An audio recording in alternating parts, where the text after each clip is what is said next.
Então, pessoal, nessa aula nós vamos falar um pouco sobre aquilo que já está escrito, né, nesse livro, Terapia Fenomenológica Existencial nas Comunidades Populares, de 2016, obra essa que eu expus um pouco no primeiro e segundo capítulo, né, de uma certa sistematização do processo da terapia fenomenológica e existencial, a partir de várias contribuições. Contribuições essas que vão desde Rogers até Binswanger, né, fazendo uma síntese daquilo que eu entendo que seja o essencial dentro de um processo de terapia, e nós vamos entender até onde vai esse processo de terapia, até o que poderíamos chamar de análise existencial, passando também por aconselhamento, né, por uma escuta terapêutica, de forma que contemple todas essas possíveis etapas que acontecem, né, a depender de onde trabalhamos, com quem trabalhamos, quais os dispositivos, né, que nós acessamos, ou que nós recebemos, as pessoas que nos procuram, podendo então subsidiar aí teórico-metodologicamente diferentes atuações do psicólogo, né? Desde aquele que trabalha na chamada clínica stricto sensu, né, no consultório particular, recebendo aí os seus honorários por hora, com sessão marcada, até aqueles que estão dentro de algumas instituições e às vezes tem que oferecer uma escuta rápida, às vezes desenvolve um processo mais curto. E eu acho que esse livro também, né, proporciona aí uma base para se pensar nesses atendimentos que tem um setting, né, diferente do tradicional, que se adapta, né, às diferentes possibilidades que existem da atuação do psicólogo. Esse é uma explanação teórica de algo que estamos trabalhando na disciplina de técnicas psicoterápicas, que eu leciono, e essa exposição ela vai contemplar boa parte da disciplina, de forma que estamos nos dividindo da seguinte forma, né? Por esse meio eu passo, então, as formulações teóricas, metodológicas que são importantes, e na forma síncrona, né, que quando nos encontramos ao vivo, executamos ou praticamos, discutimos o que nós vamos tratar aqui, né? O que às vezes vai dar algumas dissonâncias temporoespaciais, né? O que eu vou falar hoje vai demorar para ser praticado, para ser experienciado nas aulas síncronas. Mas é interessante também que vocês tenham uma visão do conjunto, né? Ou localizem, se situem em relação àquilo do que eu estou falando, sobre o que eu estou falando nas aulas, sobre o que nós estamos praticando nas aulas e o contexto maior que nós vamos falar aqui hoje. Pois bem, né? O processo da terapia fenomenológica e existencial, ela contempla dois momentos, o fenomenológico e o existencial. Né? E quando chegamos à fase existencial, ela não deixa de ser fenomenológica existencial, né? Com o hífen. Então, a depender do tempo, do espaço em que o atendimento é proposto, nós podemos dizer que estamos fazendo uma terapia com um subsídio mais fenomenológico que existencial, né? E alguns casos também o tema existencial ele se torna mais relevante ou prioritário em relação ao fenomenológico.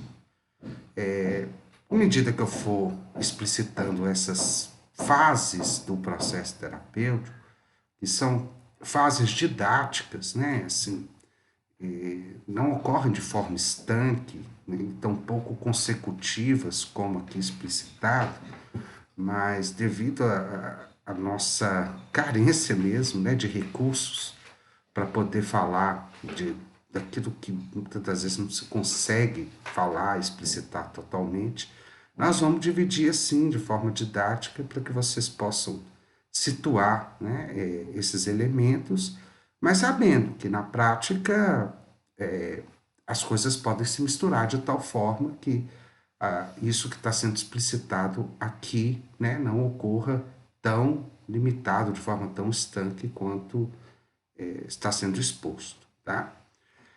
Vamos lá.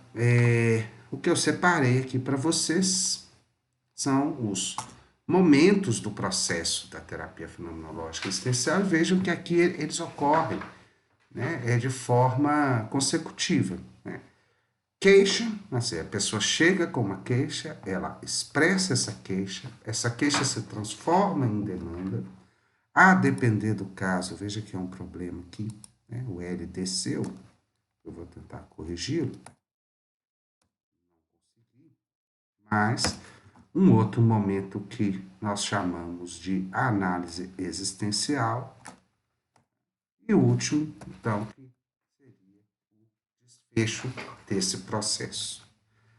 Nós vamos compreender esse processo de vários modos, né? Pensando teoricamente, segundo as bases que nós temos da fenomenologia existencial.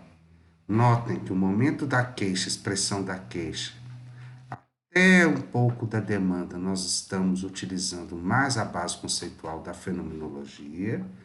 E aqui, quando nós estamos na análise existencial, nós passamos a utilizar momentos ou os conceitos mais próprios às filosofias da existência, não rechaçando, né, a contribuição da fenomenologia para essa. Assim, é aquilo que a literatura filosófica vai chamar de fenomenologia existencial. Né? Vamos ver, então, como que isso aqui vai se dando em termos conceituais. Também, né, são sugestões de intervenções para cada momento, desde os momentos iniciais até os momentos, vamos dizer, finais, né?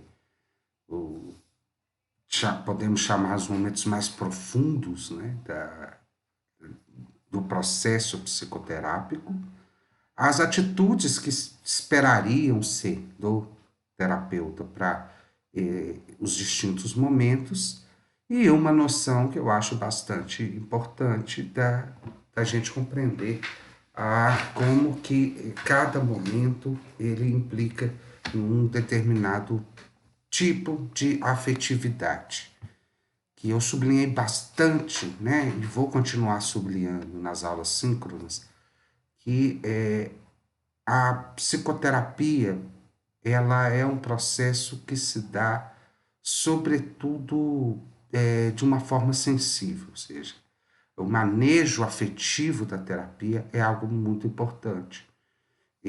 Se não, não é o mais importante de todos. Então, antes de a gente poder pensar em protocolos ou, né, às vezes nos prender em que tipos de intervenções ou sobre o que falar com a pessoa que nos procura, o paciente ou cliente, seja lá que nomenclatura podemos utilizar, é o manejo dos afetos que ali estão envolvidos, o reconhecimento de quais afetos ali aparecem e como que eu vou trabalhando esses afetos, tanto comigo, né, e até principalmente, assim, porque eu sou aquele que vou estar aberto a uma ressonância daquilo que o outro vai trazer. Então, quão mais sensível eu estou ao outro, quão mais disposto eu estou ao outro, mais chance do processo ser bem sucedido, né? Todo o processo.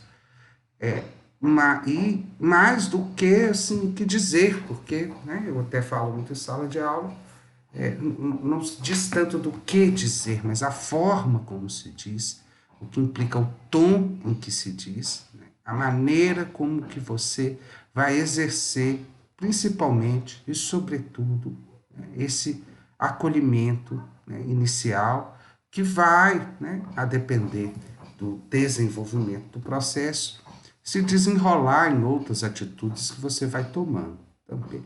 Tá? É, então vamos falar de cada momento. E antes dele, eu quero ler aqui, né, uma citação que eu faço nesse livro de um psicoterapeuta que eu tenho com muita estima, que é o Alfredo Moffat. O Alfredo Moffat, autor de uma célebre obra chamada Psicoterapia do Oprimido, né, a obra essa publicada em 1980, né, que se tornou aí por um tempo uma referência da psicoterapia, sobretudo essa que visa as populações mais vulneráveis. Né? O Moffat é um autor que traz contribuições para as populações de rua, para as populações que vivem em comunidades, para as populações que não têm um acesso, né, devido a esses processos históricos de exclusão, aos bens culturais, né, e materiais da sociedade. Então, esse meu livro ele se volta também a essas populações, mas antes disso ele dá uma geral, vamos dizer assim, de uma forma bem sintética, eu reconheço, né, sobre o processo geral da terapia. Quer dizer, pensando que o processo da terapia é esse, né, como que caminharíamos com ele quando nos deparamos com populações distintas àquelas que muitas das vezes as teorias e os métodos da terapia são pensados, né? Pensando que boa parte da psicoterapia existencial, aquilo que se chama psicoterapia existencial ou análise existencial, é pensado para um público da classe média, é pensado para um público específico que, de alguma forma, remunera o terapeuta. Então, por isso, né, muitas das vezes coloca um foco maior a esse público, porque é esse público que, de alguma forma, mantém os terapeutas como profissão, né, uma profissão que é liberal na sua concepção mais estrita, né, mas que, claro, em outros contextos que não os liberais, e é o que eu defendo nessa obra, podemos também ser terapeutas. Né? Não só podemos, mas, no meu entender, devemos ser terapeutas quando estamos assim, né, dentro dos dispositivos de saúde pública, dentro de projetos sociais, dentro de outras modalidades empregatícias que muitas das vezes é colocado como um trabalho social, né? Assim, como se pudéssemos distinguir tão claramente um trabalho com a subjetividade de um trabalho social. O que, no meu entender, homogeneiza várias subjetividades sobre uma alcunha. Né? Assim, usuários, dependentes químicos, psicóticos, entre outras modalidades que muitas vezes são utilizadas para, não com má intenção, claramente, mas atendem o dispositivo, mas não atendem às singularidades, como se as singularidades, ou aquilo que nós chamamos subjetividades, pudessem apenas serem vistas ou serem concebidas dentro do consultório particular, né? Ou seja, a subjetividade se torna quase que um sinônimo de uma subjetividade liberal, no seu modo de fazer, né, até as suas concepções teóricas. Então, essas coisas se relacionam, né, de perto.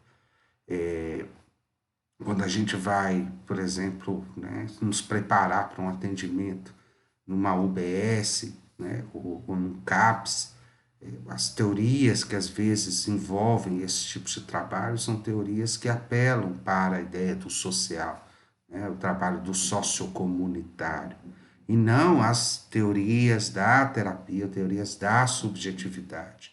Há, meu entender, mais uma vez, né, um certo colonialismo nessas proposições, né, como se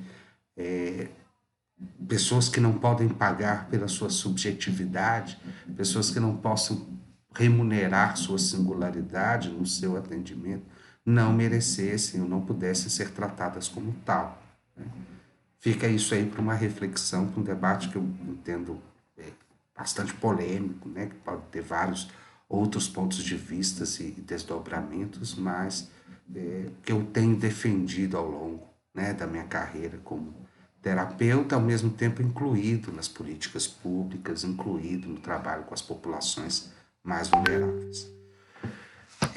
Gente, vamos lá então, né, para que esses passos do processo que são, entendo, gerais, né, um certo início, depois nós vamos especificar isso melhor, possam ser entendidos por vocês a partir do que nós já estudamos sobre fenomenologia e o que nós vamos ganhar, né, nessa disciplina com outras formas ou seja, como então transformar princípios teóricos, metodológicos que devem muito à filosofia em ferramentas ou referências, né, para o nosso trabalho. Né? Trabalho esse que entendo como arte, ou seja, um trabalho artesanal, um trabalho que não tem um protocolo, né, certo a seguir, que não pode ser subdividido em diferentes diagnósticos, ou com diferentes grupos, ou com diferentes temas, suponhamos assim, né? Mas um trabalho que se dá e que se modifica de acordo com a genuinidade, isso tem a ver com a especificidade de cada encontro. Portanto, não se trata de um manual de como atender, né? Mas o que levar em conta quando for estar, né, com uma pessoa que busca o atendimento psicológico. Eu separei, então, aqui no princípio desse quadro, os momentos desse processo. Né? O primeiro momento típico, né? Mais uma vez, não é sempre que se dá isso, né? Mas é típico que a pessoa traga uma queixa e essa queixa seja falada sobre aquilo que em fenomenologia nós estudamos como um modo cotidiano de estar no mundo, um modo cotidiano como se dá ao mundo da vida, que é a atitude natural. O que significa na atitude natural? Eu coloquei ali um S, né, uma barrinha não, né, um hífen, e o O, S-O, que isso quer dizer? Sujeito. Significa o quê? A pessoa traz, em geral, para a psicoterapia, queixas que no mundo dela ocupam um espaço tal como os objetos podem ocupar. Ou seja, aquilo da qual a pessoa se queixa não está totalizado no resto da vida dela, aparecendo-lhe como algo estranho, algo fora, né? Algo que e é muito comum, as pessoas pedem orientação, as pessoas pedem para se livrar daquilo e não trabalhar aquilo. Né? Eu tenho uma depressão, eu tenho como se tivesse uma caneta, né? Eu tenho ansiedade, como se eu portasse qualquer outro objeto. A relação que ela estabelece com ela mesma, em geral, é uma relação de sujeito separado daquilo sobre a qual ela se queixa. Eu quero me livrar desse problema, assim como às vezes eu procuro um médico e quero me livrar de uma dor, de um sintoma, né, o qual estou sentindo. Só que na vida psicológica, né, aí posso até ampliar mais, né, na questão da existência, nem a dor, né, que a gente se queixa para o médico, e tampouco essa, que tem um caráter subjetivo maior, ela deixa de estar relacionada ou correlacionada com a totalidade da vida de uma pessoa. De forma que aquilo que a pessoa às vezes chama de depressão, dor de cabeça, pânico, ansiedade, entre outras nomenclaturas que as pessoas trazem, né, como objetos que portam, que são oferecidos ao terapeuta para serem consertados, né, um termo, né, muito comum assim, nessa ideia de terapia, às vezes uma queixa de uma outra pessoa, né, fulano falou que eu tenho que fazer terapia, eu estou aqui porque eu estou com um sintoma de que a gente ouve muito hoje, tem ouvido bastante, né, de hipocondria, principalmente nesses tempos que nós estamos vivendo. Eu acho que eu estou doente, acho que eu tenho algum problema. Será que eu tenho, né, essa pergunta? Isso mostra que, de alguma forma, alguns setores da vida dessa pessoa não estão constituídos, não estão integrados a outros setores. Então, o nosso trabalho é de integrar essas vivências, né? Isso que, sobre o qual a pessoa está se queixando, não exatamente tomando já o valor objetivo dessa queixa, né? Me explico, se a pessoa está lá falando de depressão, ou está falando de ansiedade, ou qualquer outro sintoma, ou sinal, ou patologia que ela acha que ela possui, não é o caso da gente investigar as origens dessa patologia, ou fazer uma anamnese em busca de como que isso começou, ou como podemos, né, resolver esse problema. Cabe muito mais escutarmos o que está contido nesse sinal, nesse sintoma, que, em termos fenomenológicos, são vivências. Né? São vivências que, na fenomenologia, nós temos aí, elas ganham um valor de uma certa universalidade, de uma certa essência, que nos permite conectarmos uns com os outros. Né? Quando eu falo de vivência, eu posso falar, né? E aqui nós vamos já entrar nessa ideia, que é, desculpe pular o quadro, né? Para lá para o final, para a última coluna, né? Quando aqui, olha, nós estamos lidando com uma vivência específica, principalmente nesse momento, que, que é governado muitas vezes pelas emoções. E eu vou me explicar melhor depois disso. Quer dizer, depois que eu cumprir essas outras duas tabelas. Mas o mais importante agora não é bem escutar o que a pessoa está chamando de depressão, ou aquilo que ela está dizendo que é o motivo da sua procura. O mais importante é captar, né, acolher a emoção que está ali sendo expressa e utilizando dessa queixa como um aglutinador, uma metáfora, um meio de expressão. Um meio bastante reduzido, porque objetivado pela própria pessoa. Quer dizer, aquilo que não foi de uma forma trabalhada é trazido como um objeto. E é trazido como um objeto com uma carga afetiva muito grande, que em geral é uma carga de teor emocional. Vou voltar a isso depois, mas é só para exemplificar para vocês como, né? A primeira coisa, que pode às vezes parecer absurdo para alguns quando eu falo, não se escuta a queixa, né? Assim, né? Não se toma a queixa no lugar objetivo, né? Como algo que existe naturalmente. Em termos fenomenológicos, o que, é que a gente diz? Como algo que foi constituído pela própria pessoa. E aí nós precisamos voltar a esse modo de constituição, e para isso nós não vamos o tomar, vamos fazer esse primeiro movimento aqui, olha, que já está aqui embaixo, sendo colocado de epoquê. Suspender ou colocar entre parênteses aquilo que a pessoa apresenta como plenamente objetivo, né? Ou plenamente natural, ou como já constituído, que é assim porque é assim. Né? Assim, se eu faço isso, eu não dou a oportunidade da pessoa fazer ou se integrar com aquilo que ela está dizendo. Né?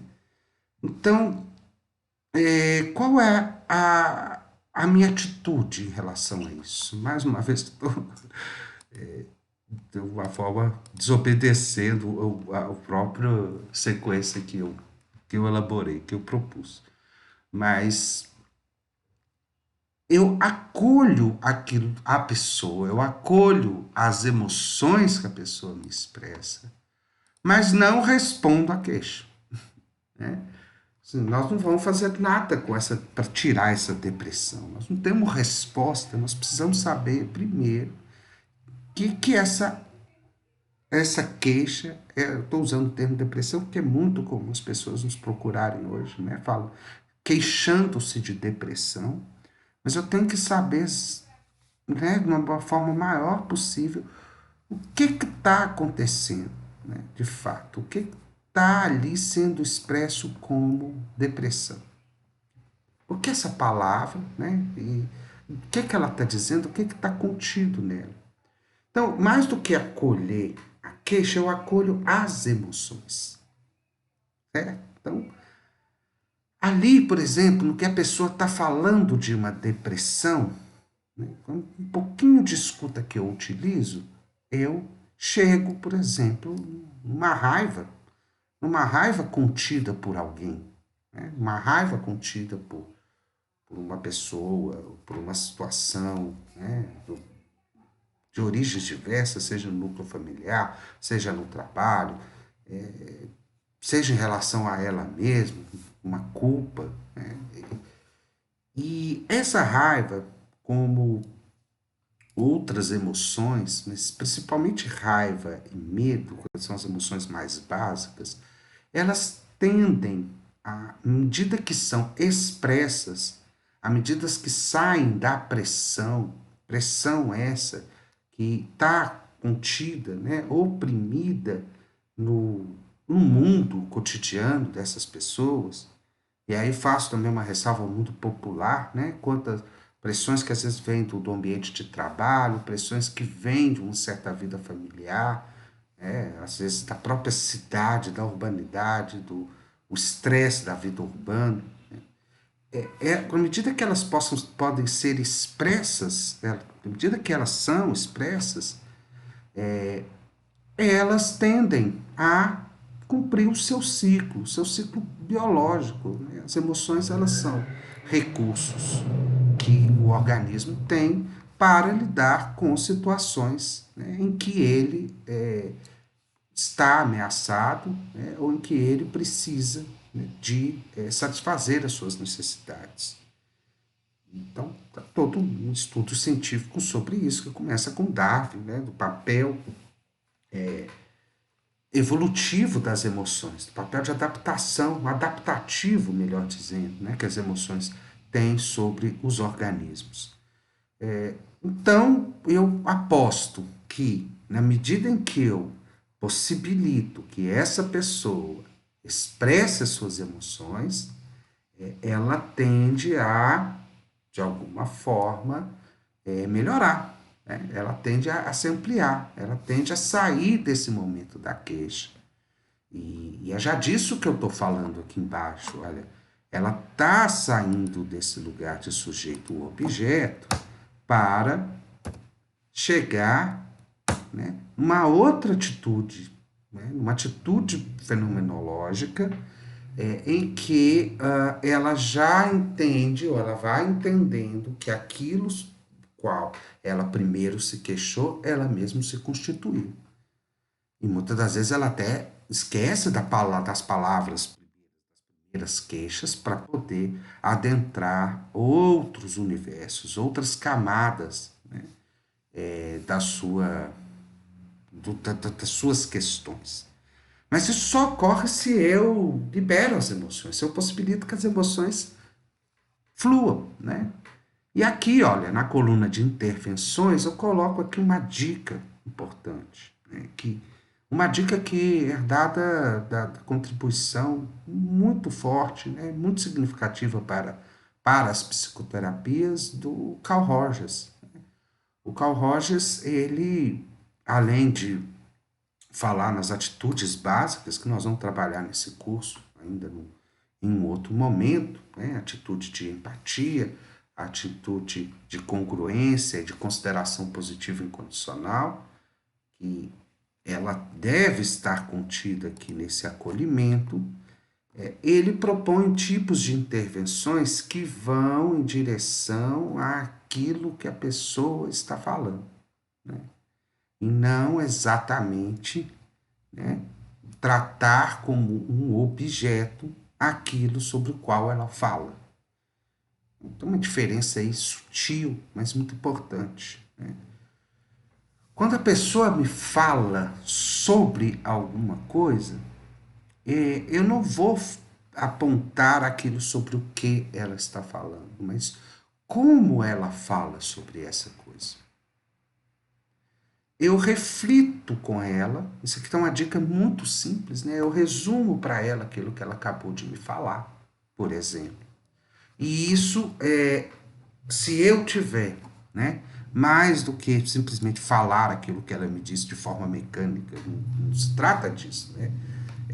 Muitas das vezes a caricatura do psicoterapeuta humanista é essa, né? Então você está me dizendo o que você acabou de me dizer, né? A pessoa fala, fala, fala, você resume e volta.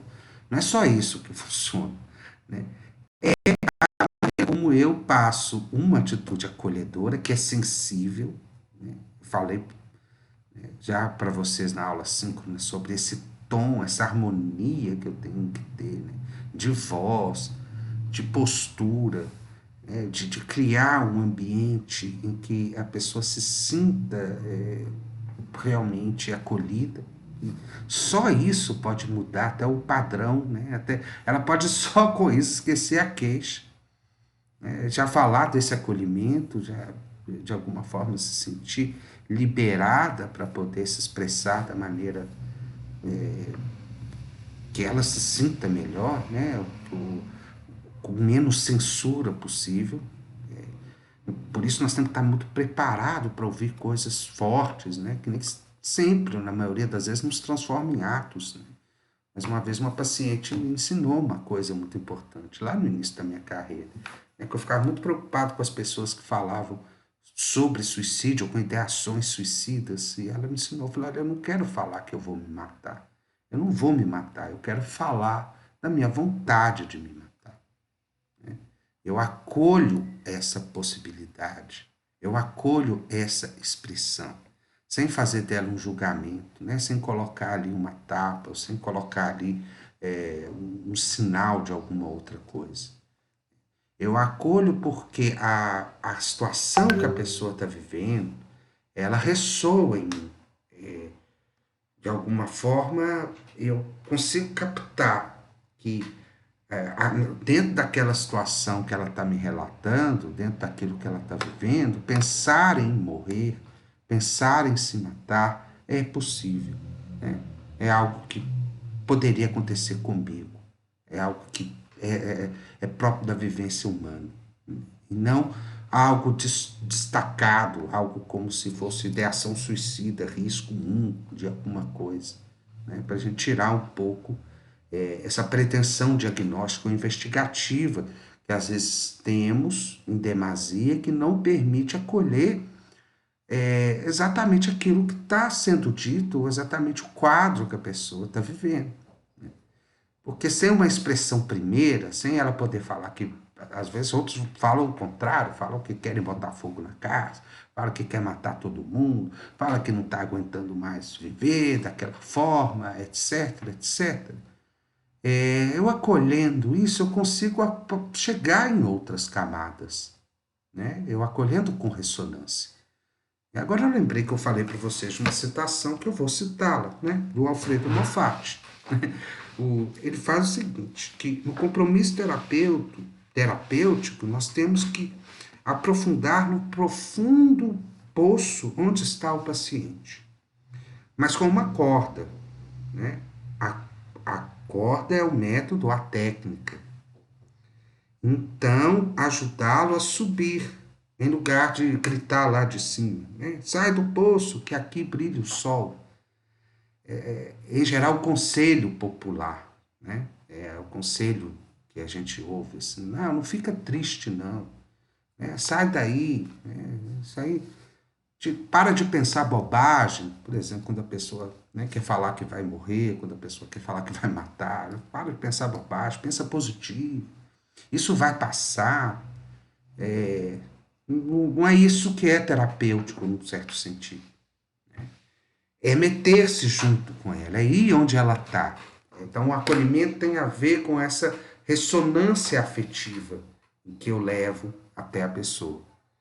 que eu acolho às vezes com a face, acolho às vezes com um gesto que demonstre que aquilo que ela está expressando, ela não está só, né? Isso tá batendo em mim, tô sacando, tô entendendo. Muitas pessoas nos pedem isso. Assim, será que você está me entendendo? Eu não consigo expressar isso dessa forma. Estou entendendo. E eu acho que isso faz parte da nossa vivência. Essa variabilidade da experiência humana, para que a gente possa captar várias emoções das maneiras como elas são ditas e o complexo de emoções que se juntam. Né? Eu falei raiva, mas às vezes vem raiva com medo, né? Relacionado com inveja, com compaixão, que isso aquilo tudo é uma mistura, né? Que não é tão simples assim. Mas saibam que, à medida que a pessoa é bem escutada, essas emoções deixam de estar nesse lugar que a Gestalt terapia chama, né? De um lugar incompleto, que tem uma tensão a ser completo, ficando no organismo como algo oprimido, como algo tem uma tensão a se completar, e a pessoa tende a melhorar. Né? Assim, ela tendo saúde para isso, é uma questão que depois nós vamos detalhar melhor, ela tende a melhorar. Né? Continuando aqui com o Moffat, a primeira etapa do acolhimento é, então, a ressonância emocional. Isso se chama empatia. Ele usa o termo empatia. Né? Vai junto daquilo que nós estamos dizendo. Eu sou um pouco crítico a esse conceito, mas ele serve aqui para esse momento. É o momento da identificação com o outro, para que o outro se sinta que alguém está ressoando com ele. Essa vivência primitiva, né, do bebê que é acolhido no colo e que não adianta dizer nada ao bebê, né, em termos significativos, mas achar, né, aquele vínculo afetivo que ele está ali, aquele afeto em que ele está, e harmonicamente poder acolhendo. Muita desse sentimento de desamparo que às vezes a gente tem, sentimento de que tem algo estranho acontecendo comigo, tem uma sensação que eu não sei nominar, ele tem ali seus protótipos nesses momentos em que nós não tínhamos esse acesso à linguagem, pois não tínhamos uma vinculação tão clara, um mundo tão claro ao mundo do outro. E eles vão sendo, a princípio, legitimados de uma forma puramente sensível. E eu vou dizer hilética. O hilético é aquilo que é o sensível antes de ser significado, antes de se tornar um noêmio. Nós lidamos muito com esse elemento no início da terapia. Na verdade, em todos os momentos da terapia, mas principalmente esses em que a pessoa não tem claro, né, ou não tem bem significado qual é a participação dela naquilo que ela está se queixando. Aquilo que ela se queixa parece como algo estranho, algo então que para ser de algum modo esclarecido, não como algo anterior, não como algo que vai desvendar aquele mistério, mas ele precisa ser expresso. No que ele é expresso, aquela queixa se dilui, ela perde o sentido de objeto que ela tinha antes. Né? Podendo, então, a pessoa, né, chegar num certo momento em que ela mesma, a partir da nossa atitude de acolhimento, voltando, né? Acolhimento de quê que a gente acolhe? É da emoção que a gente acolhe. A gente não acolhe a queixa. Né? O exemplo sempre fica mais fácil, né? Uma pessoa pode chegar dizendo assim, olha, eu tenho depressão, tá muito difícil viver com depressão, porque eu não consigo fazer nada, eu me sinto desanimado, a minha vida parece que perdeu o sentido para mim, e aí talvez ela conte um pouco da vida dela, né? Assim, depois que eu separei, eu não consigo mais ver meus filhos, toda hora me liga, pedindo dinheiro, etc. Tá, o que é que eu acolho aí nesse caso? Eu acolho essas emoções que estão contidas, né? Essa emoção de se sentir abandonado, né? De se sentir desamparado, né? De se sentir sozinho. As emoções que estão contidas nesse lugar. Como que eu responderia? Então, você está sentindo que as coisas não têm mais o mesmo valor, e aí você fica desanimado, e aí você não consegue fazer nada porque você perdeu, né, a sua vida conjugal, perdeu aquela relação que você tinha antes. Doutor, né? Em geral, os populares não vamos tratar assim. É assim, eu comecei e vai. E a pessoa vai, então, desdobrando essa queixa na relação que ela tem com ela mesma, né? Em como ela constituiu com ela mesma. Então, vai começar a falar, provavelmente, da relação dele com a ex-esposa, vai começar a falar da relação dele com a família, da relação da esposa com a família dela, porque o que ele está reconstituindo, onde o núcleo do problema, né, nos remete, em termos existenciais, a um modo de relação. Em aula posterior nós vamos estudá-lo com mais detalhe, né? E eu me inspiro no Biswang, o modo dual, plural, né? O modo grupal, são modos em que, em geral, está a existência da pessoa. Então ela começa então a desdobrar aquilo na medida em que ela vai sendo acolhida, certo? E eu já então não estou falando mais de depressão, não estou falando mais de conceito, ela também já não está falando. E eu vou ajudando, refletindo junto com ela. Olha, aqui passamos então para expressão da queixa, né? Assim, já tenho algo ainda de sujeito-objeto? Tem, porque a pessoa, às vezes, ela está ali com a ideia de tratar a depressão, mas tem um outro algo que essa depressão refere-se ao modo no qual ela vive, a forma como ela está levando a vida, a forma como a vida aparece para ela, né? Então eu começo a abrir, além de acolher, vejam que, né, não é que eu deixei de acolher aqui, eu continuo acolhendo até o final, na verdade, né? Assim, quando surge uma queixa, né? Quando uma queixa precisa ser expressa. E aí está um dos limites que a gente coloca nessa consecução, é porque quando a gente está falando aqui de análise existencial, não significa que a pessoa, quando está lidando com os dados existenciais, que depois nós vamos falar, ela não esteja se queixando de alguma coisa que aconteceu na semana dela, alguma coisa estranha que ela não entende muito bem. Em geral, a queixa tem esse aspecto, né, de sofrimento, né, de estar por debaixo de algo, estar por debaixo de um fazer. Que então tem esse componente do estranho, de algo está me acontecendo e eu não coordeno, eu não me conecto com esse algo. Esse algo tá em mim, mas é estranho a mim. Por isso é tão fácil, né? Muitas das vezes chamá-lo de um espírito, de uma entidade, de alguma coisa que é externa a mim mesmo. Mas agora eu estou indo, né? Vamos lá, a pessoa expressa a sua queixa, ela tem ainda as intervenções refletoras. Eu vou elucidar aqui, bem, de conteúdo verbal, resumo para a pessoa aquilo que ela está me dizendo, ela me fala, eu devolvo para ela aquilo que ela está me dizendo. Tá? Falou. Então, você está me falando que isso.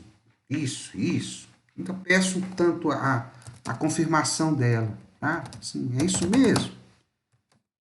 Entendi direito? Ela nota por ressonância, né, por acolhimento, de que, por mais que às vezes eu possa fazer uma intervenção dessa e ela não.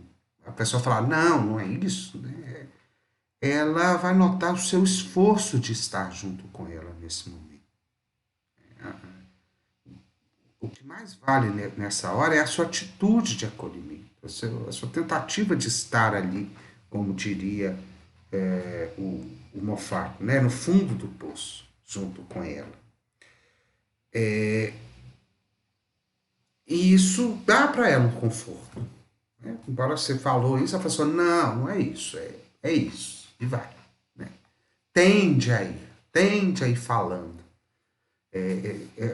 As intervenções refletoras, elas dão elas atiçam, né, o acolhimento, isso ressoa no organismo, o organismo começa a se sentir seguro, na medida que ele começa a se sentir seguro, ele aponta, né, ele tende aí a isso que os humanistas chamavam de uma tendência autoatualizante, né, uma tendência a se diferenciar, a expandir-se, a continuar, certo? Na maioria das pessoas, isso ocorre, né? Na grande maioria das pessoas. Mais uma vez, né, em algumas não, e a gente não vai deixar de atendê-las, né? Nós vamos pensar isso posteriormente no nosso curso. Aí eu vou, né, refletindo em termos verbais, devolvendo para pessoas em termos vivenciais também. Quando eu coloco vivencial, eu estou falando das experiências que ela está me passando. Né? Parece que você está falando, você está com raiva, isso parece que tem medo. Né? O Moffat coloca assim, ó,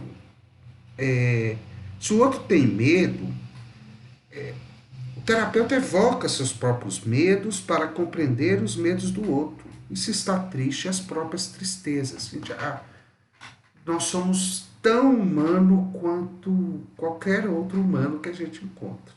Isso é óbvio, né? Mas aquilo que a pessoa passa, aquilo que a pessoa nos transmite, pode ser captado por nós a partir das nossas experiências. Essa é a base, né, do que nós chamamos de empatia. É a nossa capacidade de viver o patos do outro, de viver a dor do outro. Né? Eu chamo de comoção. Acho que nós temos de estar movido junto com. Né? E isso é a base da refletora vivencial. Eu falo, você está triste, parece que você está triste, me parece que você está com raiva, me parece que você está com medo, me parece que você está perdido na situação, né? Abro esse aspecto que pode estar ou não visível para a pessoa. Né? Ela pode, de repente, confirmar, dizer, é mesmo, né? Tô nervoso, tô ansioso, tô com medo, etc. Como pode dizer assim, não, acho que não. Acho que não é medo, é outra coisa. E vai. Né? Você vai acompanhando. O que é importante, né, é nunca discutir com o paciente. Nunca falar para ele, não, é medo que você está sentindo, eu sei. Né? Você não sabe. Né? E mesmo que aquilo que ela transmita seja mais indicativo de medo, né? Isso é importante, do que o que ela está falando que não é medo, imagina o que é isso. Nós temos aqui que a pessoa se defende desse tipo de vivência, medo. Ok? Não é hora, né, disso virar uma discussão intelectual, né, sem muito, vamos dizer, sem muita empatia, sem comoção, sem ressonância, sem acolhimento. Você tentar convencer a pessoa que aquilo que na verdade ela sente é medo e não outro nome que ela queira dar. Né?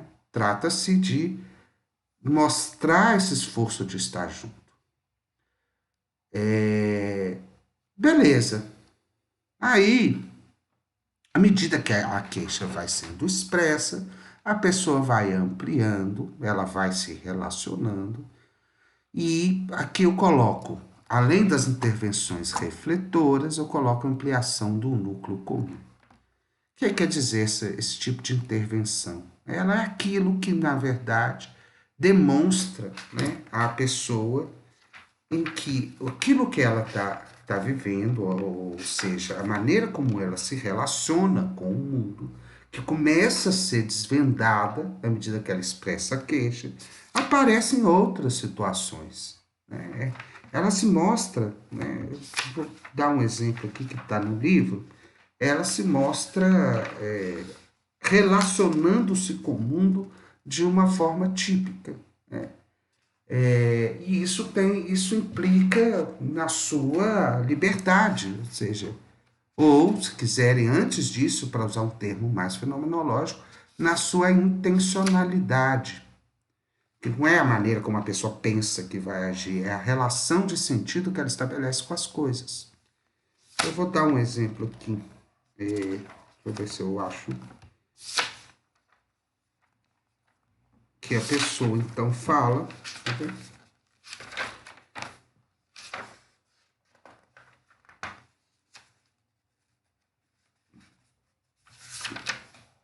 Que aquilo que a pessoa está falando ali, por exemplo, né? Vamos supor esse moço que estava lá queixando-se da sua relação com a sua nova relação de estar separado. E de repente ele começa a dizer que o mundo, né, sempre o tratou mal, mas que ele, de alguma forma, não valoriza muito as pessoas quando ele está diante das pessoas. Só pode chegar nessa reflexão. Nesse momento que ele, entre o mundo estar mal, o mundo é mal, e eu também faço parte desse mal do mundo,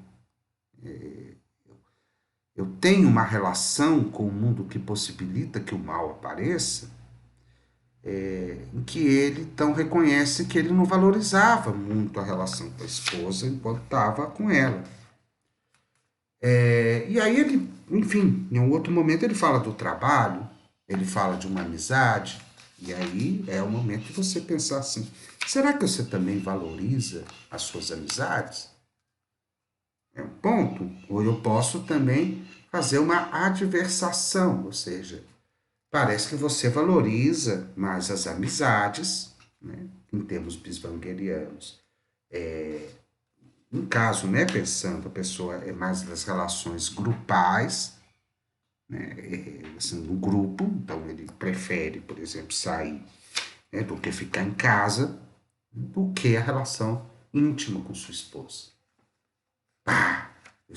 Eu ampliei o núcleo, né? O núcleo comum. Eu demonstrei para ele, né, que determinados modos como ele constitui o mundo aparecem em outros lugares. Isso devolve para ele a possibilidade de rever esses modos, reconstituir esse modo, estabelecer outras relações, se possível. Em geral, uma intervenção dessa possibilita que a pessoa regrida, ou seja, ao momento anterior.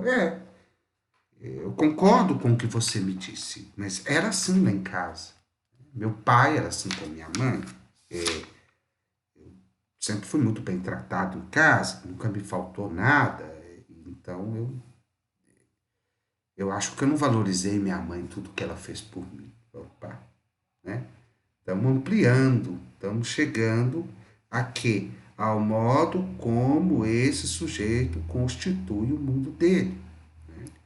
E aqui a relação está deixando de ser sujeito-objeto, né, como que ele está lidando com algo externo, está sendo noés e noema, utilizando epoquê. Ou seja, ele está entendendo como que essa relação, né, que a princípio ele se queixou, ela faz parte de um modo de constituição. Né? Ele tem parte nisso, vamos dizer assim, ele constituiu isso no mundo dele.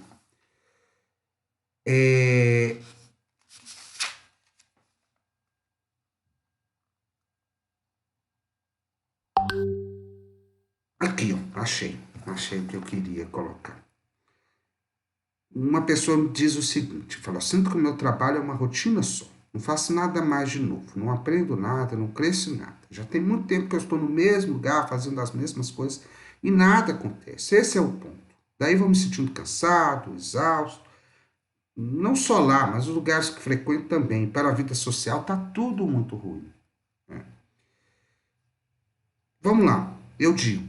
Então, esse cansaço que você associa à sua vida é, na verdade, um cansaço geral, uma falta de sentido no que fazer, né? Isso é uma pessoa que, a princípio, fala de estresse, né? Fala, estou aqui porque eu estou estressado. Ela sabe que isso poderia soar assim, então isso é uma depressão, né? Isso é uma coisa que está situada com essa falta de vontade, e etc. Não, olha, a princípio a pessoa se queixa de um estresse. Ela, a princípio, ela não fala de falta de desmotivação. E o cansaço do qual ela se refere não é uma, vamos dizer, uma inabilidade de levantar da cama, uma motivação para ir para a cama. Ela vai, trabalha no horário certo, dorme bem, come bem, nesse caso. O cansaço é o cansaço de não ter mais sentido para a vida, de não ver sentido naquilo que faz, né? E então isso vai aparecendo como algo que a pessoa vai constituindo com ela mesma. Isso vai, de alguma forma, tomando para a pessoa, não um aspecto mais de uma emoção, em que, por exemplo, tem uma raiva ali contida que eu preciso ser expressa. Isso acontece no início, né? Ou um medo, que às vezes eu não dou conta desse medo, até que eu admito, né? Se o terapeuta acolhe bem, eu me sinto mais tranquilo, menos censurado para falar, tenho medo.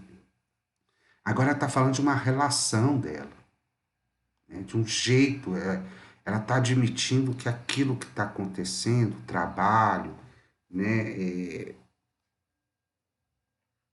esse cansaço geral do que é como ela usa,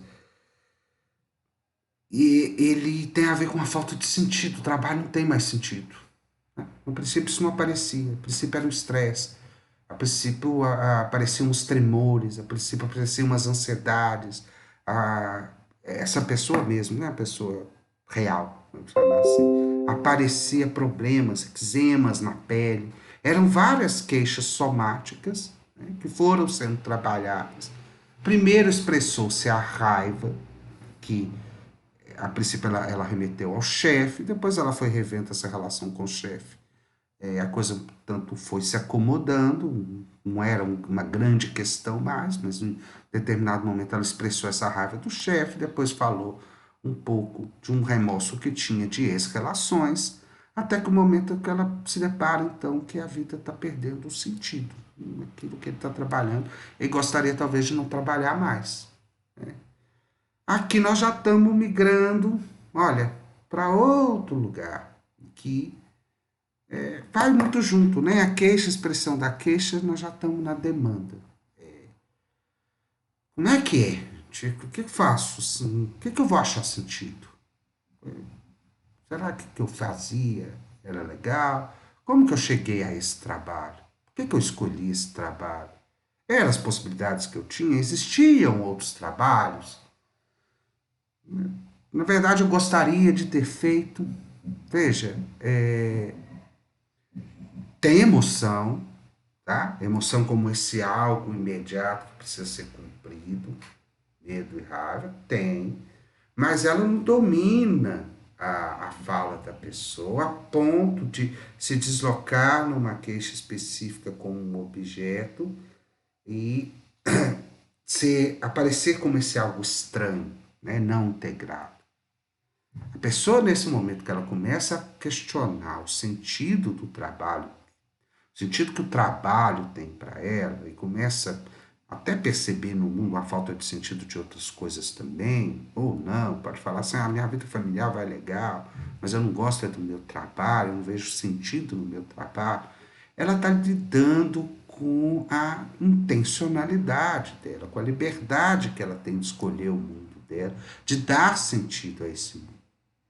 Ela já está em atitude fenomenológica, migrando aqui, né, para lidar com as questões ontológicas que nós vamos lidar na existência.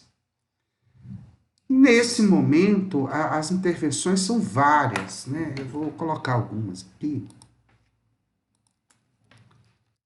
Falamos do núcleo comum, ela continua, né? Dependendo de como eu vou colocando. Mas adversativa, por exemplo,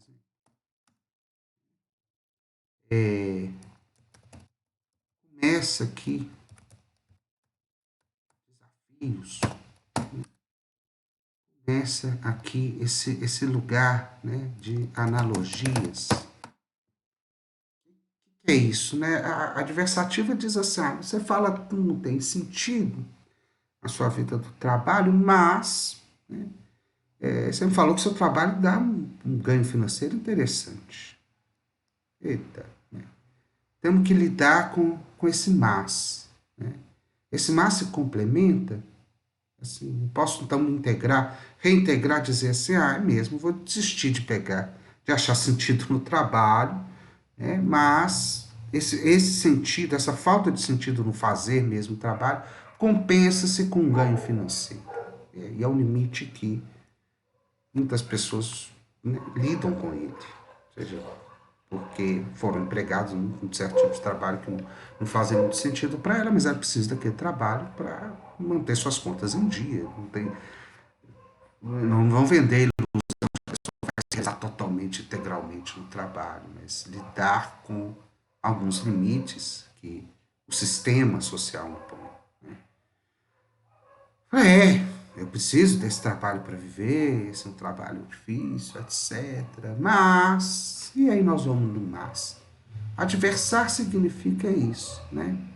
Trabalhar com contradições que aparecem na fala, no sentido, né? Não no sentido de acusar a pessoa, né?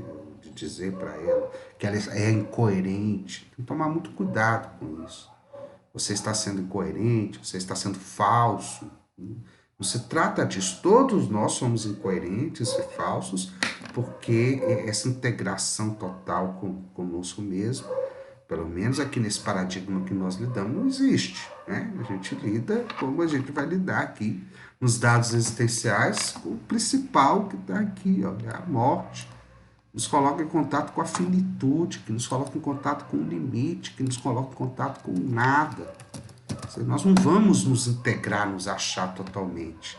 Então, o mas é mais no sentido de ajudar com que a pessoa integre opostos ou questões que não, às vezes não estão pensadas, né, ou que não foram consideradas naquilo que ela está dizendo, com, é, com aquilo que contrasta, né, com aquilo que é diversa a essa questão, como esse exemplo dado. Né, tem mais sentido no meu trabalho, mas eu preciso dele para sobreviver. Essa é uma questão que eu tenho que lidar. E vamos pensar junto, né? Aqui é a atitude terapêutica, ela vai, não deixa de ter acolhimento, eu vou até colocar aqui, né, como prevenção. Não deixa de ter acolhimento, mas há uma dialogicidade, né, uma troca de ideia, né, nesse sentido mais comum do termo, sobre aquilo que a pessoa está vivendo, os desafios que ela pode enfrentar, né? Às vezes aqui algo assim do tipo, por que não? Né?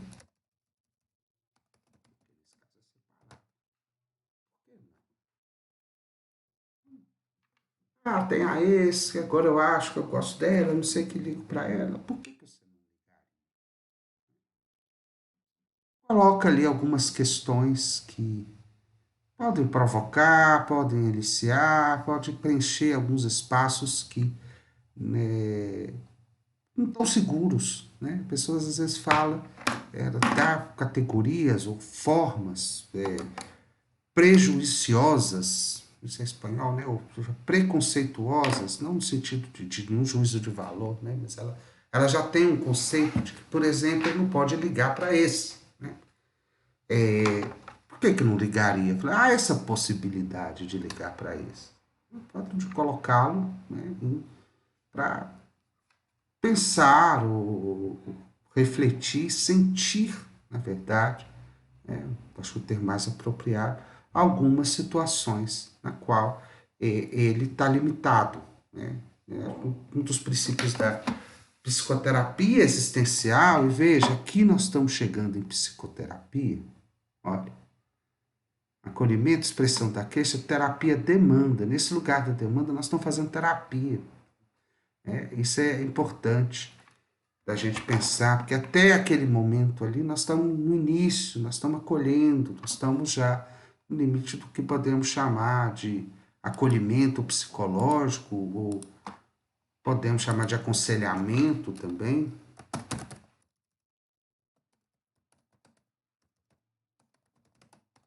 Mas aqui nós estamos em terapia.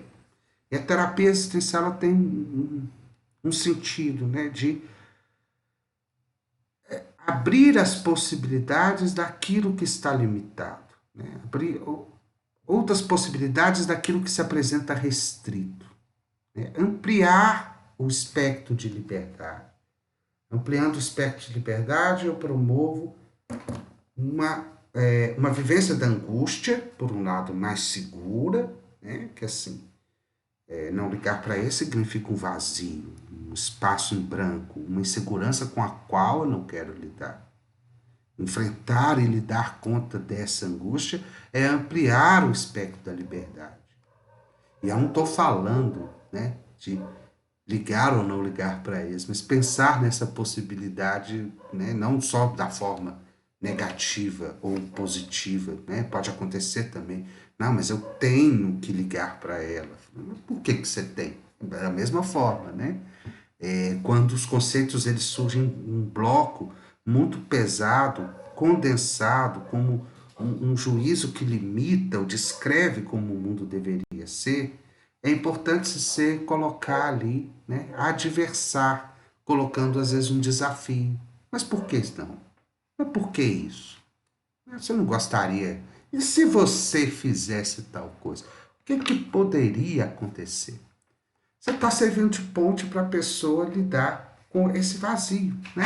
Dando uma segurança para ela poder falar, muitas das vezes, daquilo que é imaginário, né? Daquilo que, em termos comuns, está na cabeça dela, né? Às vezes como uma ideia muito forte e por algum motivo, por alguma defesa, ela não quer nem pensar sobre isso, não quer nem tocar nessa possibilidade.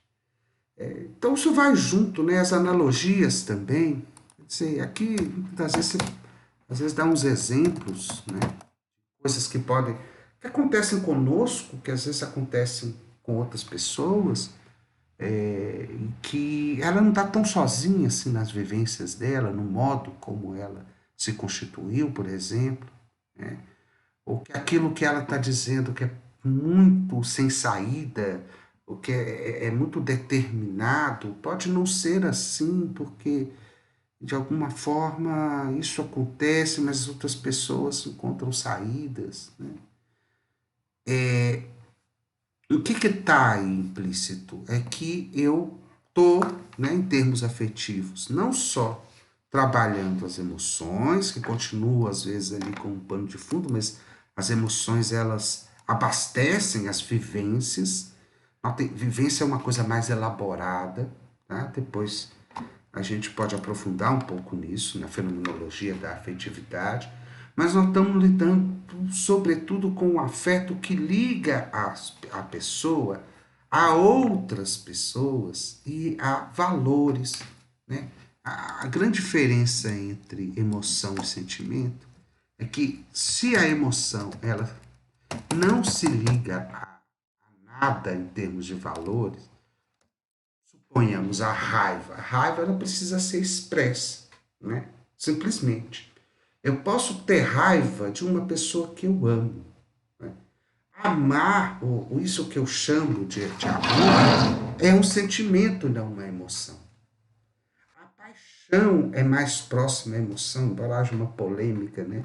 Se ela é uma emoção ou um estado de ânimo, mas não interessa.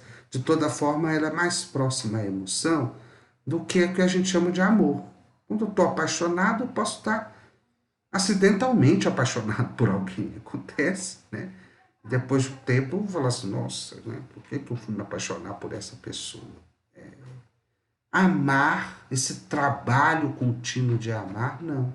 Porque ele imprime valores, porque imprime o outro, imprime uma cultura da qual eu faço parte. Implica, em termos gerais, um ser com o outro. Ser com outro, esse é que nós vamos trabalhar com mais detalhes né, depois, quando formos falar das modalidades de ser com o outro em Binswang. Então eu começo, por exemplo, alguns valores, a minha relação com os outros, a minha relação com a cultura que faço parte, também constituída, e eu vou, de uma forma noético-noemática, reconstituindo, revendo, né, refazendo, porque nada são dados objetivos, ou seja, a dialogicidade, junto com o acolhimento, com as analogias, o porquê não, os exemplos, podem ampliar, né, o espectro que eu tenho dos meus valores. Assim, eu lembro de um paciente que assim, eu falei, eu fico muito culpado porque minha mulher ganha mais do que eu. Eu me sinto muito culpado. Não é uma questão de corrigir esse valor, é uma questão de ampliar. Eu falei assim, o que acontece, né? Assim, como é que isso chegou até aí? Ele fala, vai falar do pai, vai falar dos valores culturais que ele herdou, né? Vai falar de amigos, e de uma certa forma ele lida com isso. Tá? E vai revendo, e vai repensando, se reconectando com pessoas, com modos de ser, com modos de sociabilidade, um trabalho que, sendo bem feito, o ajuda a ver, né, aquilo para o qual ele estaria limitado, aquilo para o qual ele não, o seu espectro de liberdade não chega, porque a existência pode se conter, né, gravemente, às vezes intensamente, num ponto, num valor, num modo de ser. Então é importante que a gente vá oferecendo outras possibilidades de ser, outras possibilidades de pensar o mundo, outras possibilidades de estar com o outro. Isso sempre acompanhado da afetividade da pessoa, nunca impondo, né? Nunca sugerindo, nunca dizendo o que tem que fazer ou não. Cabe aqui também uma coisa que eu estou lembrando agora, tá? Que eu acho que é muito importante, uma orientação para as perguntas. Eu estou dizendo muito aqui sobre, passando muitos exemplos a respeito de perguntas que você faça, né, às vezes, ao paciente, mas acho que tem umas orientações que são básicas, assim. Vou anotar primeiro, depois, quando eu anoto junto, dá interferência. Quando eu falo, eu anoto junto.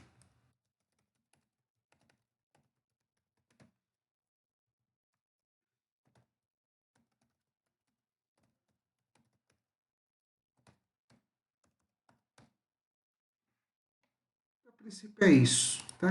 Principalmente no momento do acolhimento. Não estou falando que seja proibido perguntar.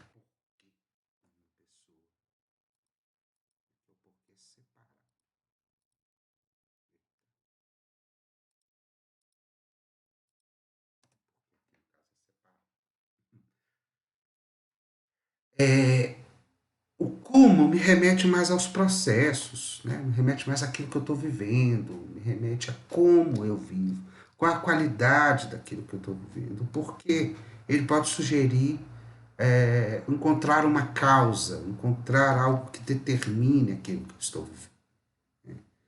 O como oferece à pessoa a possibilidade dela explorar um pouco melhor as suas experiências, explorar aquilo que ela está vivendo, né, no bom sentido do termo, explorar, quer dizer, poder expressar mais, poder trabalhar mais, poder pensar junto com ela, né? Assim, eu me ofereço como esse pensar junto sobre aquilo que ela está trabalhando, né? Pois bem, isso bem feito vai se caminhando, vamos dizer, quase que naturalmente para uma análise existencial. Na análise existencial, acho que é o momento, talvez, em que as questões a serem a pessoa vai lidar são questões insolúveis e é o reconhecimento de que essas questões são insolúveis, é o reconhecimento do nada, né?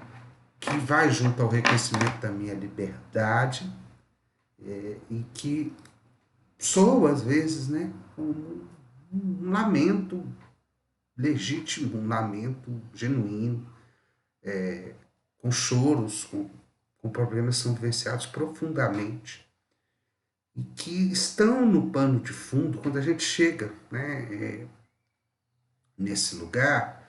Nós estamos lidando com aquilo que é pano de fundo desde o início, né, desde a queixa. Tem alguém falando, né, de algo que refere-se, por exemplo, à morte. Há uma negação que nós já temos, que muitas vezes não temos consciência que a trazemos, da finitude, dessa condição de ser finito. Né? Eu nego essa condição, nego preenchendo tudo, nego dizendo que vai dar tudo certo, né? Que não vai acontecer nada comigo, essa ideia. Né? Que, infelizmente, nesse momento de pandemia, tem muita gente pagando o preço disso. Né?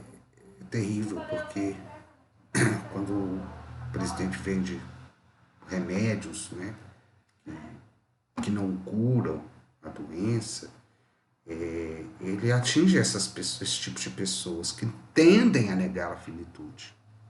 Né? Tem que dizer, é um pensamento, claro, onipotente, infantil, né? Infantil, adolescente, por aí. Nada acontece comigo. Né?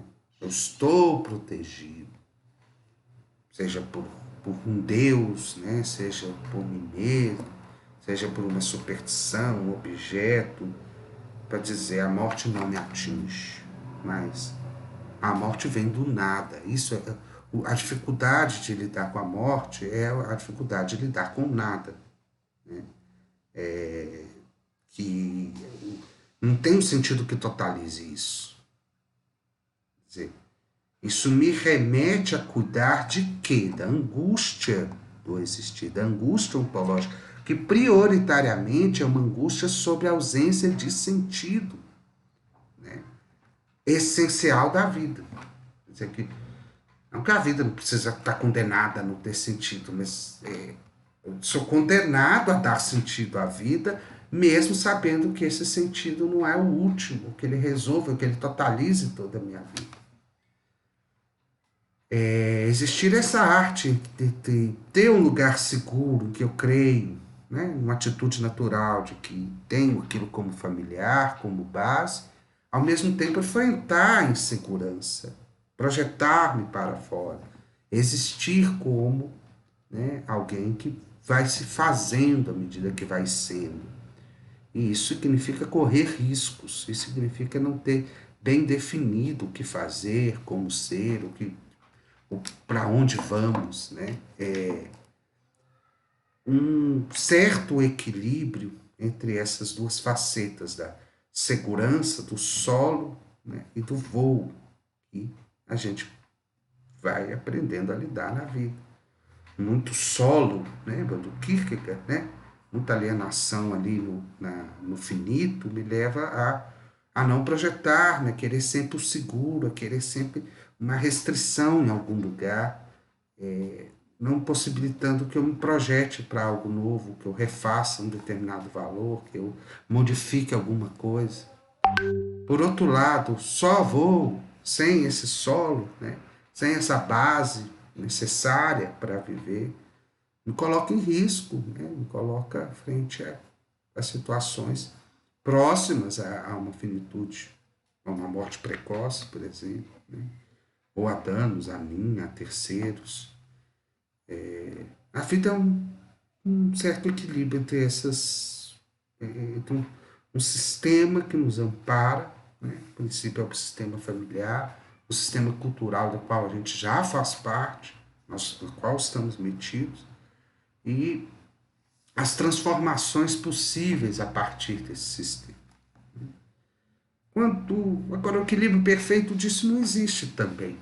E quando esse sistema, por exemplo, está ameaçado, sobra mais liberdade. Quer dizer, eu sou um tanto que me jogado a me modificar, a me rever, porque do meu lado né? E é um momento que nós estamos vivendo de muita crise nas instituições, na cultura, né? Entre familiares, entre aquilo que nós esperávamos, ou teríamos uma expectativa de ser lugares mais seguros, mais constantes, não temos. Então, somos solicitados a nos projetar, a nos rever, a criar os nossos conceitos, a ter a nossa própria singularidade como uma orientação. Por outro lado, nos tempos de calmaria, a gente tende menos a exercer a nossa liberdade. Né?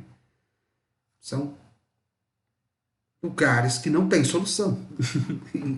e lidar com isso, aqui a atitude terapêutica que eu coloco aqui é do companheiro existencial. Você não vai. Você pode acolher bem uma queixa, né? Você pode até oferecer para as pessoas informações, orientações de como lidar com algumas emoções. Você pode pensar junto valores, né? Provocar, fazer desafios, assim, no sentido assim, por que não? Né? Será que precisa ser assim? Muito nesse sentido, né? Para que a pessoa vislumbre algum lugar, outras possibilidades. Até aí a gente pode-se dizer assim, né? Tem uma certa simetria entre terapeuta e paciente, porque se nós somos bem analisados, se nós temos um processo bem, nós temos segurança para chegar mais junto à pessoa, né? Estar acompanhando o processo dela. Mas em relação a esses dados existenciais, nós somos igual à pessoa que está vivendo. Nós estamos, então, contemplando isso que ela está trazendo. Né? A noção de liberdade, a não essencialidade no sentido da vida, a solidão a que estamos condenados, né? Chamamos aqui de isolamento existencial, a construção de um sentido da vida, que muitas vezes nos falta, pode faltar, precário em alguns momentos, não é em outros, né? Uma noção de liberdade como responsabilidade, disso.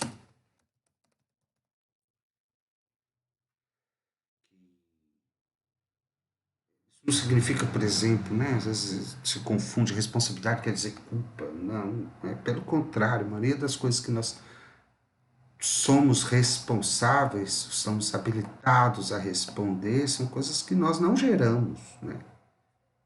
Isso é que é mais difícil. Se fosse só coisas que a gente precisasse tranquilo, mas não. Né? Nós somos responsáveis pelo mundo que vivemos hoje, somos responsáveis pela pandemia, somos responsáveis pelos outros com quem convivemos. Porque eles nos aparecem, eles são parte do nosso mundo, significa precisamos responder a eles.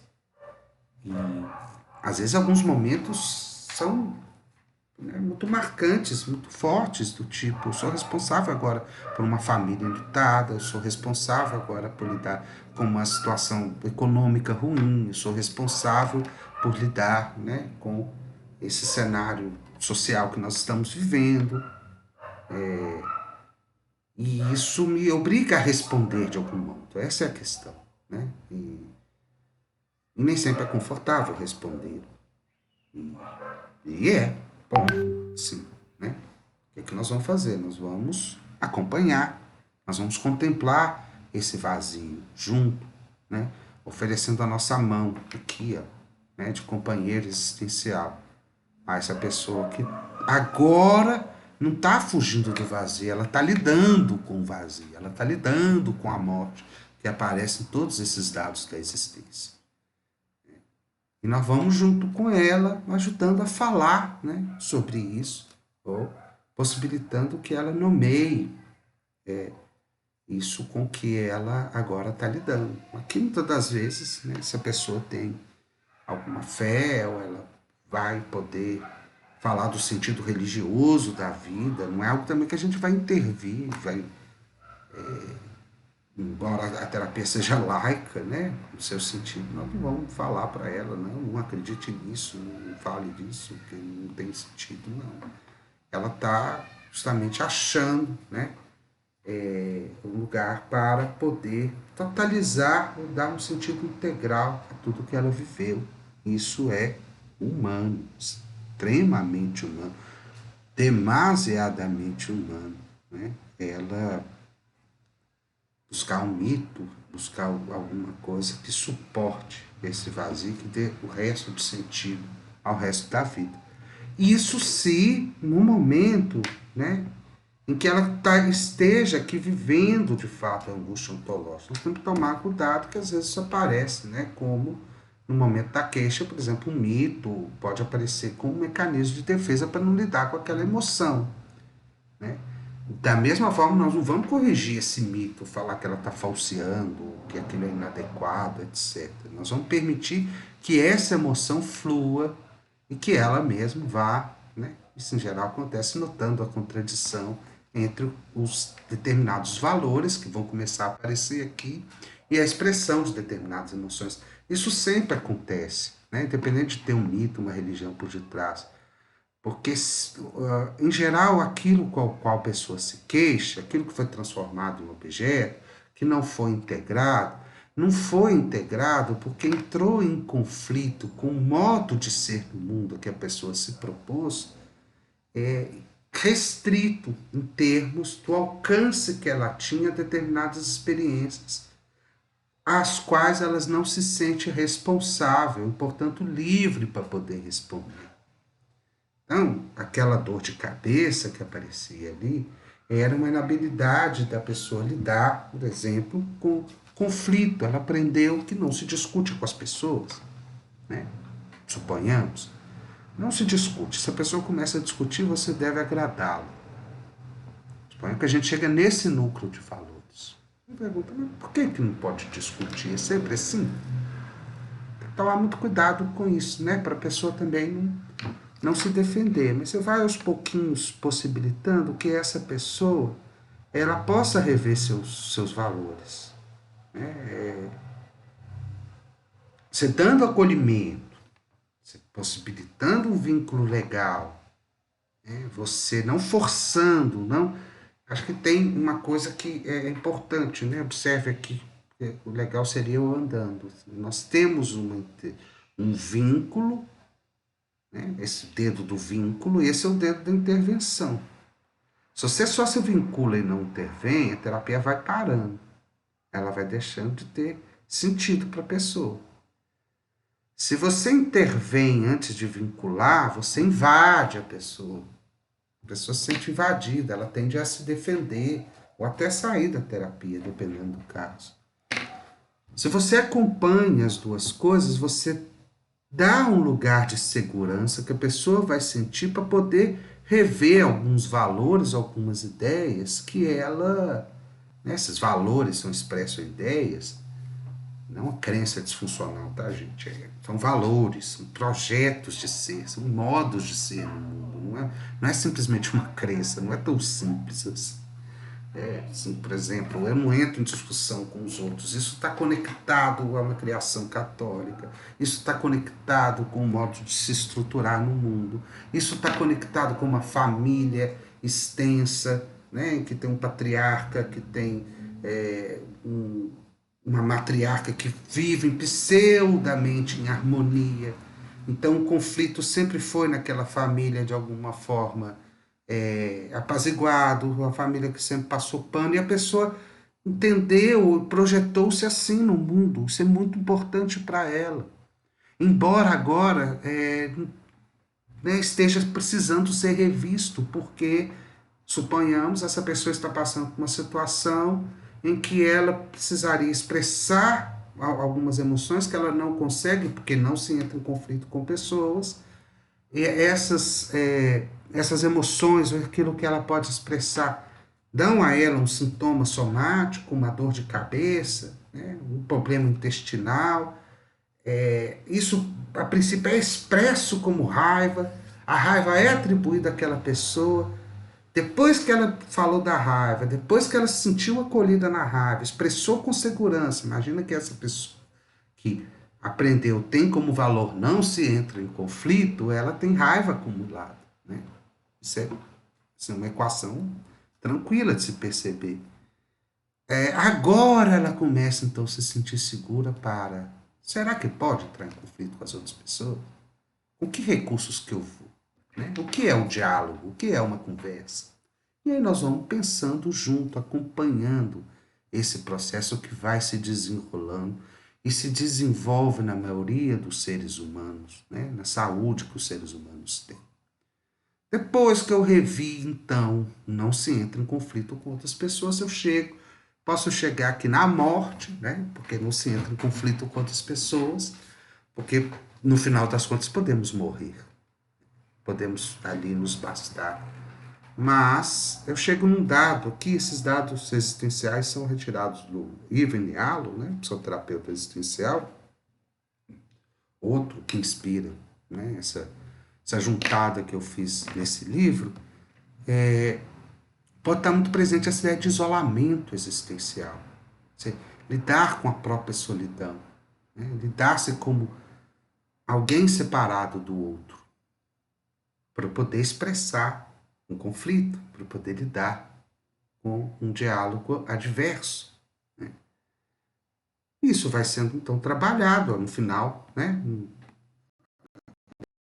Essa pessoa vai lidar, por exemplo, com a solidão própria, né? Com o outro. A solidão nos convoca a lidar com o outro diferente, com o outro tão livre quanto eu, né? Com o outro que projeta sobre mim algumas coisas que eu posso ceder ou posso também não ceder, né? Eu negocio com a política da vida, que são as negociações dos interesses. Tá, chego nisso, né? A pessoa revê a sua habilidade em lidar com isso. Ela tenta isso de alguma forma, começa a se experimentar agindo de uma forma diferente. Às vezes, numa dessas experimentações, pode regredir, porque não se sentiu tão segura, mas volta e vai aos poucos absorvendo, né, as suas possibilidades de mudança. E com isso o desfecho, né, ele tem como parâmetro essa possibilidade de viver a sua responsabilidade junto com a sua liberdade, porque é o máximo que a vida humana pode chegar em termos, né, existenciais. É responder às situações que lhe chegam com sentido, né, com um projeto, com algo que você se sente respondendo de fato, não como algo estranho a você, ou algo que é causado por fora, ou algo que, né, você não entenda ou não contemple o limite, né, o limite da morte, o limite das contingências que lhe são apresentados. Então, quando você consegue responder responsavelmente ao mundo, você tem liberdade, né? Liberdade de fazer o que quer, liberdade de poder dar o sentido, o seu sentido próprio a esse mundo. E assim vamos, né, encerrando essa aula, que já passou de bastante tempo, e podendo encerrar esse processo. Né? Claro, né, que aqui é um desfecho de uma análise existencial, isso ocorre, né, em alguns casos, mas na maioria não. Né? A maioria as pessoas vão aqui numa terapia, ficam um tempo, revêem alguns valores, pensam junto algumas coisas, quando esse os sentidos já se acomodam, ela recupera um pouco a integridade com ela mesma, ela tende a ir. Né? Alguns, porque aí fica um momento de calmaria, né? Assim, em termos afetivos, a pessoa não é tão tocada, não está emocionando tanto mais. Então, até um momento mais cognitivo do processo. Um momento assim. Uma vez eu falei, um paciente chegou nisso, ele estava muito afetado, com muitas emoções, ele foi melhorando ao longo das sessões, mas depois ele falou assim, não quero mais fazer. E depois se convenceu que seria interessante ele se aprofundar nesses temas, né? Ele ir, né, contemplar essa